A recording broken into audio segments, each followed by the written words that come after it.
Alright, hello everyone, how's it going? This is Space here, and welcome to my favorite movies of 2021. Yes, I know it's been a while, I know 2021 was about 5 years ago, but I finally got to it. I'm like Internet Explorer. I may take a while to get to the point, but I get there eventually, alright? So, there's going to be my top 15 favorite movies of 2021, of course. There are a lot of great movies that came out last year that maybe I didn't see, or maybe are just lower on my list that were almost at the top, but just like, oh, it was so close, man. But here it is, my list.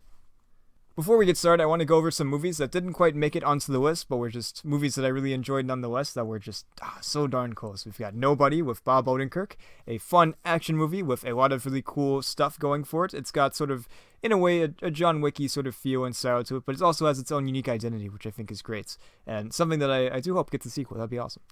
Next up, we have The Green Knight, a movie I've been excited for since day one, since it was announced. Like, oh, The Green Knight, the story of Sir Gawain and The Green Knight is fantastic, so I was really excited to see it be adapted onto the big screen and be adapted by a pretty awesome director as well. So, and I gotta say, it didn't disappoint for me, personally. I thought it was fantastic, really well handled, a little confusing at times, but I thought it was very thought-provoking, which I very much enjoyed. And the style of it is fantastic, too. I really love the cinematography and the music, and of course the acting is fantastic. Dev Patel, so good. We have Judas and the Black Messiah, another fantastic movie. Incredible performances, really well-told story, and a very important part of history. There's so many great movies this year, I could go on and on about them, but let's go ahead and get into the nitty-gritty and talk about my top 15 movies. Here we go. Alright, at number 15 we have Encanto. Now, I didn't really know what to expect going into this movie. I saw the trailers, but I still wasn't sure what exactly the movie was about. So, I was pretty excited to explore it, and I heard that, of course, the music was great, that it was very much a musical with some fantastic music by Lin-Manuel Miranda himself. So, I was like, I gotta check this out, of course. And I gotta say, it was a fantastic time. The artwork and animation was just phenomenal, just so very beautiful and vivid and vibrant, and it just felt alive, which I loved so much. And of course, the voice acting is fantastic. All the characters just felt so well voice acted. It felt like these are the voices the characters would have. It was perfect. And the story I thought was very interesting too, that it went in a direction I didn't expect. You know, going into the movie when things started happening, it's like, oh, they're probably going to look for Bruno, right?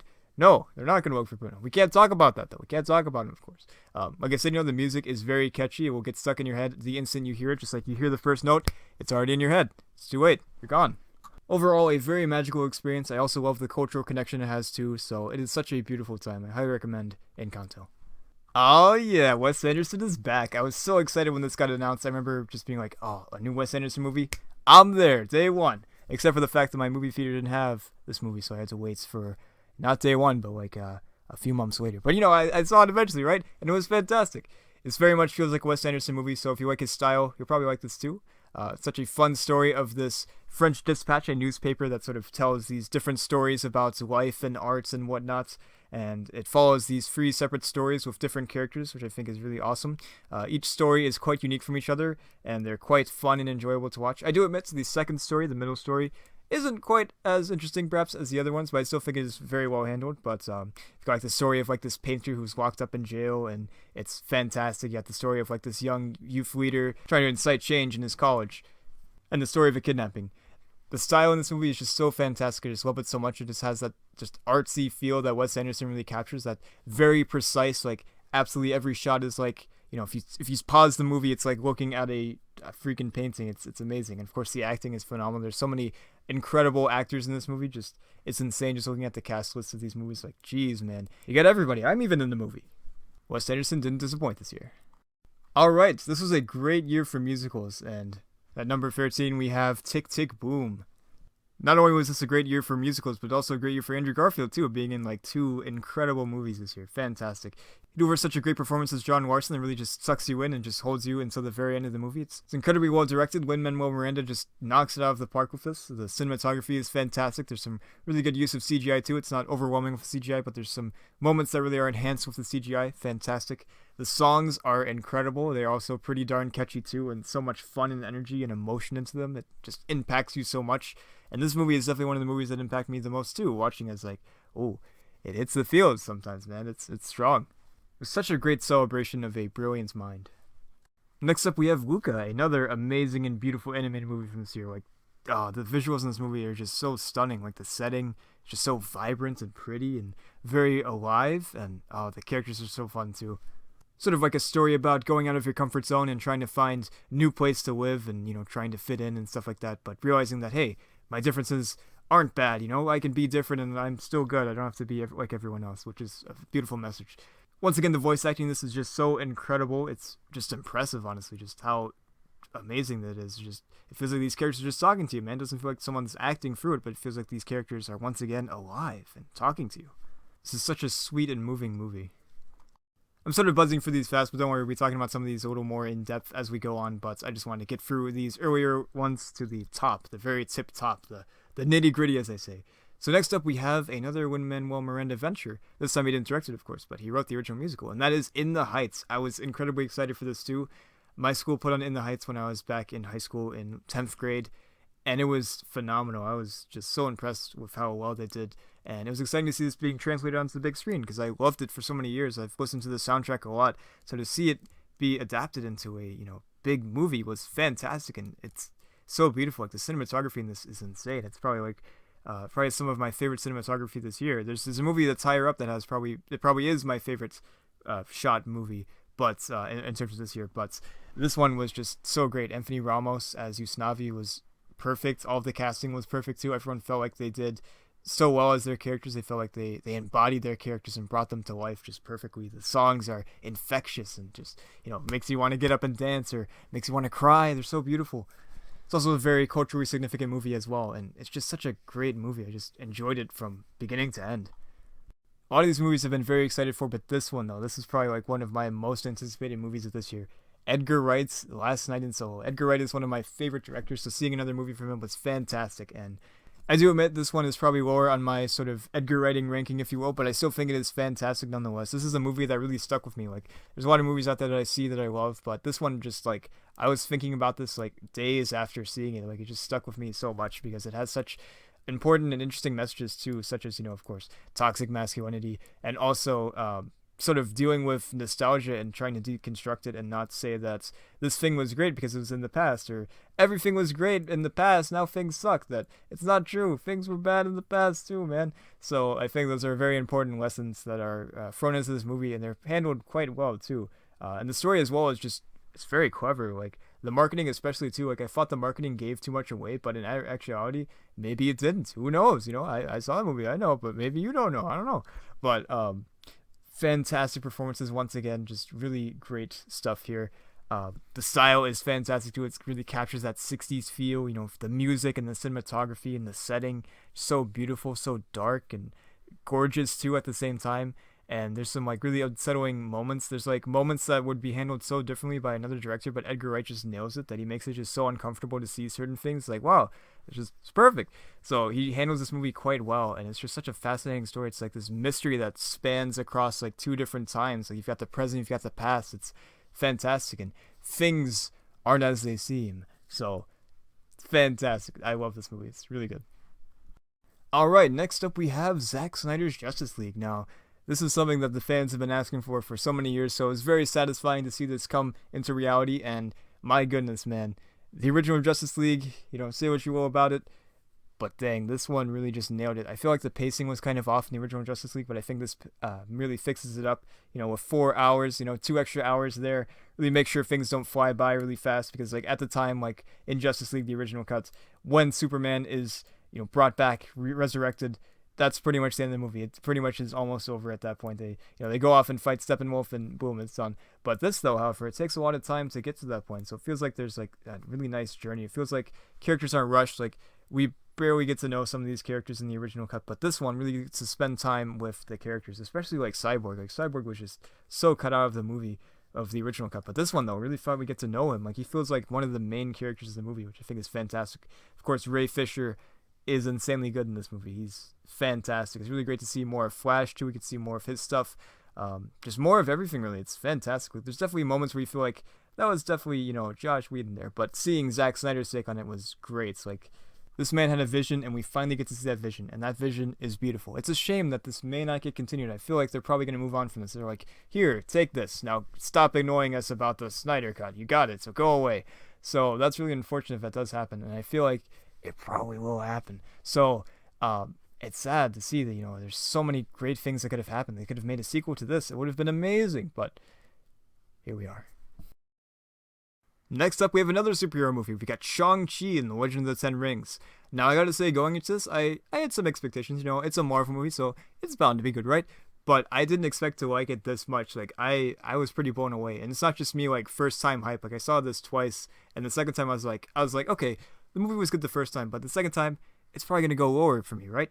No, it was fantastic both times. Such a really unique Marvel movie. Like it tells the story in sort of a non-linear way, which I think is fantastic and amazing. There's a lot of very culturally significant parts in this movie too. Like the inspiration from a variety of different kung fu styles and stuff is fantastic. They're all on display. It's sort of like a history of kung fu in a way, which is awesome. Especially a history of kung fu in cinema, which is beautiful. It's got a lot of culturally significant stuff. Like myths and legends from Chinese culture, as well as even actual Mandarin Chinese, which is great. Hearing significant portions of the movie in that language is beautiful. It's a very action-packed story with some fantastic characters. I love the addition of Shang-Chi and Katie and everyone else. I think are quite well handled. And oh man, what an amazing villain too. This is probably one of the best MCU villains as well. Fantastic. Overall, this movie really surprised me. Like I said, I wasn't thinking like, oh, it's gonna be terrible, but I was like, this is gonna be good. But I didn't expect it to be this good. Like, wow, this is great. Very good stuff from Marvel. Now, here is a movie that I almost skipped because I was like, I do want to see this movie eventually, but I was like, I want to get this list out, man. Like, it's been a while. It's 28, like I said, 25, whatever year, 2021. It's been around for a while, right? And I was like, oh, maybe I missed the cutoff. Maybe I don't do it this year. Maybe I just don't watch the last two because I didn't have enough time. I watched it, and oh my god, I'm glad I did because this is one of Ridley Scott's best in a while. Like House of Gucci was pretty good. I thought it was alright. But this, however, this was and also another one that I was really excited for when I saw the trailer. Was like, I like history, medieval stuff. I'm there, man. Of course I'm there. I'm going to be there. Except I wasn't there. It took me a million years to watch this as well. But so this is such a fascinating story. Like I purposely made sure not to read the true history of this because I wanted to be surprised by the movie, and I'm glad I did. Ridley Scott is such a visionary. Like just everything in the movie, the visuals and stuff, like everything feels very important. It doesn't feel like everything is just like useless. Like, oh, this shot it just looks cool, right? It's like, no, it's got purpose. There's a really cool shot in the beginning of Matt Damon's character. Like it slowly pans around him. You see the cross in the background, but then you see the cross being covered up by his sword. Awesome. So good. Meaning there, right? Yeah. So that's great. And the story is just so unique too. It tells the story in three parts. From the perspective of Matt Damon's character, then from the perspective of Adam Driver's character, then from the perspective of the truth, actually, the definitive truth, the objective truth. And the way it does it, it really makes you think that Matt Damon's character is the hero. It's like, this guy, this is my man right there. No, it turns out that he has a very overinflated look about himself. He sees himself as a pretty perfect person and a very heroic person, but in reality, he's kind of a jerk. So, and then also Adam Driver's character, he's the villain of the movie. So seeing his perspective is really fascinating too, that he's just so blinded by ambition and by, he's very full of himself too. So it's really fascinating just seeing these two men just so full of themselves, and then the woman, just being destroyed by these people here, having her life uprooted, that she's kind of in this helpless situation, which is very tragic. And the movie has some very intense moments that are just very uncomfortable to watch, but are just powerful and painful. So fantastic acting all around in this movie. It's brilliant. Comer especially is just fantastic. She really steals the show. Matt Damon and Adam Driver are great, but she's the star of the show here, man. It's brilliant. It also has some overlapping scenes too, that scenes are shown from different perspectives. Like you see this guy say this thing, but then in reality they say this in another perspective, and then you get the truth of like how it actually happened, which I think is brilliant. There's like a few scenes like that they show 3 times, and that may be repetitive to some people, but I thought it was brilliant just seeing how these people saw themselves and then seeing what the actual objective truth was. So like I said, very well handled and just fantastic. Highly recommend it. It was sadly did very badly in the box office, which is very unfortunate because this movie is amazing. Also has some great battle scenes too. It's not the battles aren't the main focus. If you're looking for like an action-packed medieval movie, this isn't it.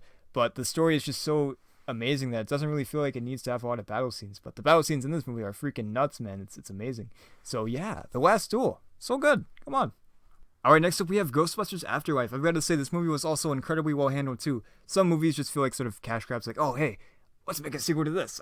People are gonna love it. They're gonna see it because of nostalgia. And this, I gotta say, really stands on its own. It sets up these characters. Of course, it has, the original characters too, obviously. But it sets up these new original characters as well. And it spends a lot of time developing them and showing who these guys are and what their story is and stuff. And I think that's great. I think that some people might say the first half of the movie is sort of slow, but I thought it was great. I was deeply engrossed in these characters. I thought they're all very unique and just so fun and really great additions to this universe. Freaking, come on, it's Paul Rudd, man. Paul Rudd's there too, so he's great. Of course he's great. But all the other characters too are just so fantastic. Really hope we get to see more of these, hopefully. More of these characters. But I think that's a really strong strength to it that doesn't just, try to either copy the original or just be so heavily reliant on the original, which, is fine too. But I think it just really stands on its own with these characters, that it gives these characters a lot of time to really focus on them and to really, develop them, which is, like I said, it's fantastic. And I do admit the story does share some similarities with the first one, especially, say, the main villain and stuff. But I gotta say, they do some different stuff there too, so it didn't really bother me. At first, it's like, you're going back here, okay, it'd be cool to see something new, but it's like, oh, okay, that's alright. But actually seeing it in action, it's like, alright, this is actually really good. I'm glad they did this, and I think they handled it quite well, that it's not just like a retread of old things that have happened. It has some fun references to old things too, but yeah, this just stands out on its own. I think it's such a great sequel, and honestly, definitely one of my favorite Ghostbusters movies. I think the first one will always be my favorite, but this, I gotta say, is a close second.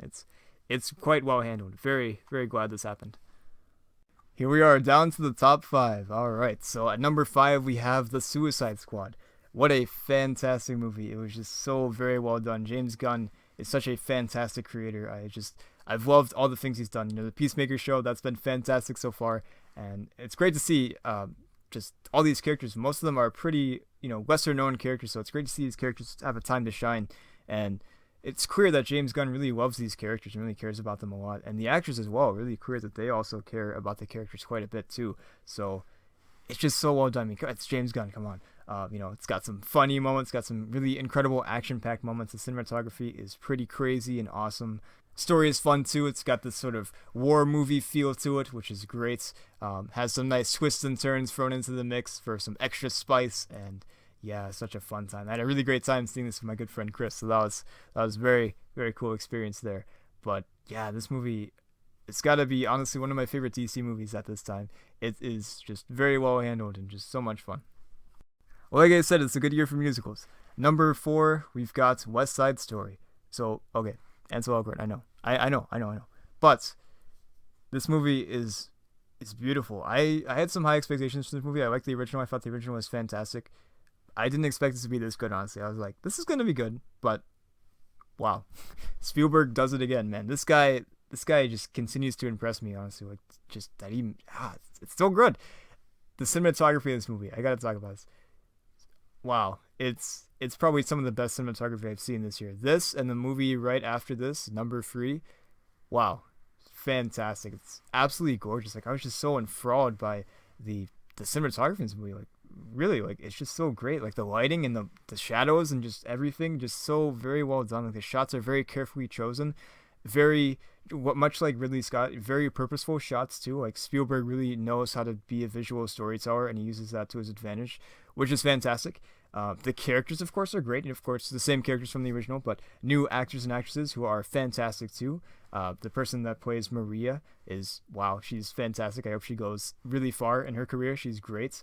Ansel Elgort, say what you will, but he's quite good in this movie too. But all the other ones, like, there's so many great performances in this movie. Like, this movie is just like, every single character is just so great in this movie. Even the smaller characters are like, wow, this is fantastic. And honestly, we'll say too, it also handles some things better than the original, I think. That may be blasphemous to say, but I gotta say that there's some certain things in the movie that it handles quite well, which I think is fantastic, so that's great. What are all those things? Well, you just have to wait and see, watch the movie. I will say there is one thing. There's a lot of Spanish in this movie, and unfortunately the Spanish is not subtitled, so if that is a problem for you, then it might be harder to see some of the scenes because they do speak a lot of Spanish, and Steven Spielberg wanted to be respectful and not include subtitles, which I think is interesting. I gotta say, maybe subtitles would have been nice, for better understanding for the American audience, that not everyone speaks Spanish, but, I can understand where he's coming from, though. I can respect that. I have the fortune of taking a fair few Spanish classes in high school, so I'm not fluent, but I could understand the basic idea of what they're saying most of the time. But Yeah, that may be a problem for some people. Just throwing that out there, but yeah, this is a really fantastic adaptation of West Side Story. I was a little hesitant with this movie at first, like I said, because the original was great. It's like, do we need another one of these? But yeah, man, that's fantastic. We do need another one of these. Here it is. Great. All right, here it is. No Time to Die. I really like James Bond. I think James Bond is something I've been interested in for quite a while, and I never got to see it as a kid. But like when I got older, I started watching them. I was like, this is such a great character, such an interesting and intriguing character. Uh, yeah, and I loved Daniel Craig's new series. I thought it was fantastic. Casino Royale is great.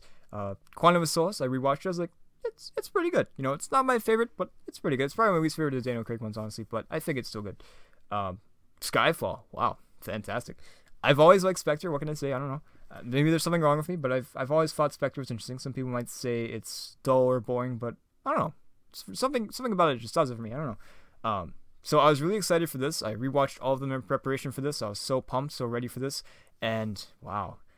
I love that James Bond, like, he has a lot more development. Like, usually, for the most part, he doesn't have too much development. He just sort of stays the same person throughout the movies.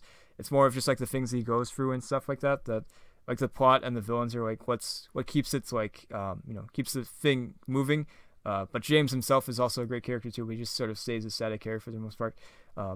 But in this, though, in recent years, they've really tried to, give James Bond more characterization, specifically with, say, Timothy Dalton, and then, of course, with Pierce Brosnan, and now Daniel Craig. And there's a continuing story as well, which I think is great. Most of the time, they just, like, they have characters, and they're like, all right, some of these characters are the same, but for the most part, you get new characters each time. Money, Penny, and stuff, and M and Q are pretty much the same throughout the series, for the most part. But, yeah, we don't really see, like, a continuing thread that much, but this series, though, does have a continuing thread, which I think is great. Everything sort of builds off of each other. Like, the things that James Bond has dealt with in the past, they're addressed and stuff. The villains he's fought in the past are addressed, too, so I think that is really awesome to see this more connected James Bond series. And this is such a great conclusion. This does some things that James Bond movies have never done before, which I think is great. Some people didn't like that because they're used to the old way. But I think this is great, a great way to conclude the series. Such a fantastic series, too, that really left an impact on the James Bond universe, I gotta say. This probably changed the name of the game. Like, James Bond, the next one, has a lot to live up to with this incredible series. Like I said, the cinematography in this is fantastic. There's a shot where there's people climbing up a building, and there's, like, it's on glass, so it's, like, reflective. It's gorgeous, fantastic. There's some slower moments, too, more time to spend with Bond, which I think is great. The action, though, is fantastic. It's maybe some of the series' best. I don't know. It's really good, though. If not the best, then definitely really good nonetheless. Some emotional moments, like I said. It's really very impactful movie. The soundtrack, ooh, fantastic. So good. So yeah, this is a great James Bond movie. This might be one of my favorites, honestly. It's kind of hard because, Casino Royale and Skyfall are so great, especially. And I do love Goldfinger and GoldenEye, all these classics. But wow, this is a great one. Dune. Alright, so you're probably wondering why this is not number one, but you probably already know what is that number one now. It's Last Jedi. But yeah, so, wow. I was incredibly excited for this movie too. That's like every single movie on this list, right? But this movie just felt like this could be big, and it was big. I was also very engrossed in this movie the entire time. I thought that maybe perhaps the last 30-ish minutes were a little slower, but I wasn't bothered by that at all. I was like, this is great. I'm just spending time with these characters. It's fantastic. The scope of this movie is quite fantastic. All of the landscapes and just the cities and whatever are just massive. It's great, and everything looks so seamless too. Like the implementation of CGI and practicality just both go hand in hand, that it just really comes to, you can't really tell which is CGI and which is practical. It's just so very well done and so well handled. And of course, the acting is phenomenal in this movie too. Like, Timothée Chalamet is an incredible actor, and he really kills it as Paul Atreides. This is also just a ridiculously stacked cast too. Like, there's so many big names in this movie, and they all really deliver too. Like Rebecca Ferguson, you've got Oscar Isaacs, Jason Momoa, just wow. I'm going to throw this out there and be pretentious, but I feel like this is probably the best made movie of the year, personally. Wow, fantastic. I feel like this is a given, right? If Dune wasn't at number one, and if No Time to Die wasn't at number one, or The Suicide Squad, then it had to be this. Spider-Man No Way Home. I have been ridiculously hyped for this movie for so long, ever since pretty much after Far From Home, because like the way that Far From Home ended, I was like, there's some really interesting stuff that can be explored here. Like, oh, maybe Daredevil could come in, Matt Murdock could come in and be his lawyer and stuff, and maybe Craven comes after him or whatever, But no, some little different things happen there. But I was just so caught up with this movie. I just I kept on checking the news like every single day on the movie. I saw the leaks. I saw Andrew and Toby in the leaks. I saw the soundtrack that got leaked. I saw the trailer where the mistake happened, where Lizard he moves his head like, oh, like he's getting punched. I saw it all, man, and I was so excited for this movie, and it did not disappoint at all. Now, is this movie up here because of nostalgia? Absolutely, 100%. This movie is, without a doubt, this high because of nostalgia. Not trying to hide anything here. Spider-Man is one of my favorite characters of all time, so seeing this was fantastic. Of course, let's address real quick the elephant in the room. Andrew and Toby being back was, wow. That impacted me incredibly, a lot. I was crying when that happened. I gotta be honest with you. Seeing Toby back, I had such a strong and emotional reaction to seeing Toby and Andrew back that it's a reaction I haven't had in a while. Like, seeing Luke back in The Force Awakens was quite emotional for me too, but this is probably right up there with that. Just these guys were a big part of my childhood. Watching Spider-Man, the Raimi series, so many times as a kid. I remember seeing Spider-Man 3 in the theater. I remember seeing TASM and TASM 2 in the theater, and I rewatched the movies before this too. I watched it back in October, before we officially knew that they were in the movie. We had a pretty good idea they were in the movie, but it was still there could still be some doubt. But I reached all of them. I gained a new appreciation for TASM 2, not from this, but from just watching it again, because I sort of a complex relationship with the movie. I used to like it when I saw it in the theater the first time. Then it sort of degraded in my mind, and I watched it again. I was like, but then I watched it. I think this is probably only my third time seeing it, or fourth time. I was like, it's not perfect, but there's a lot of good stuff to it, though. The core relationship of Gwen and Peter is sort of the driving force of the movie, and that's really good, really well handled. But anyways, we're not talking about TASM 2. We're talking about No Way Home. So, I thought the Spider-Men were handled very well. They're not just there like a hi-bye cameo, sort of oh, wow, is that another Spider-Man? So, hey, I'm also Peter Parker, and then he's gone, So, no, they were handled quite well. They felt like they needed to be in the movie. They felt like they served an important purpose in Tom's Spider-Man's arc, which is great. And speaking of Tom Spider-Man's arc, besides just them being in the movie, Andrew and Toby, which was fantastic, I thought his story in general was handled incredibly well too. It's not just the Toby and Andrew show. Tom stands on his own too. That he has such, delivers such a great performance for one, and two, just the story that he goes through, the hardships and just the things that he has to go through is very moving and very emotional, very powerful, and he really feels like he becomes Spider-Man in the end of this movie. I'm not the first person to say this, but it feels like the end of his origin there, that, now he is indeed Spider-Man. There's just so much great stuff in this movie. I could talk about this for days, but I'm not going to just bog you down with all this Spider-Man talk. But yeah, this was definitely my favorite movie because it was, for one, just a nostalgia factor. This hit me at home, man. This is great. Home, okay. But, and also, just the story in general, even without all of the multiverse stuff, was really well handled. So, once again, seeing the villains again as well, that was something I never thought we'd ever see again. So, wow, what a great movie! I still can't believe this movie actually happened. I'm just in denial, that all this stuff happened. It's just something I could have never dreamed of happening. I really hope that Toby and Andrew would have returned as Spider-Man. Even just in a Spider-Verse movie, it's a cameo, a voice cameo, oh, there's Toby and Andrew, wow, I can hear them, they're back. But this is just so much more, just wow. I don't know, it's great. So there we go. That was my list of my top 15 movies of the year. Now, I haven't seen every movie. I haven't seen Licorice Pizza. I haven't seen Nightmare Alley, so take this with a little grain of salt. But this is just my opinion, though. This is in fact. Actually, it is. This is fact. I'm kidding. Let me know what your favorite movies were in the comment section below. I love reading about movies, so I'll read anything you post down there. Post anything you want down there. And hopefully it's your list. But if you want to post other stuff, if you want to post a cookie recipe down there, I'm fine with that. Go ahead, post a cookie recipe. I'll look at it. Anyways, thank you all for watching. I'll see you all next time.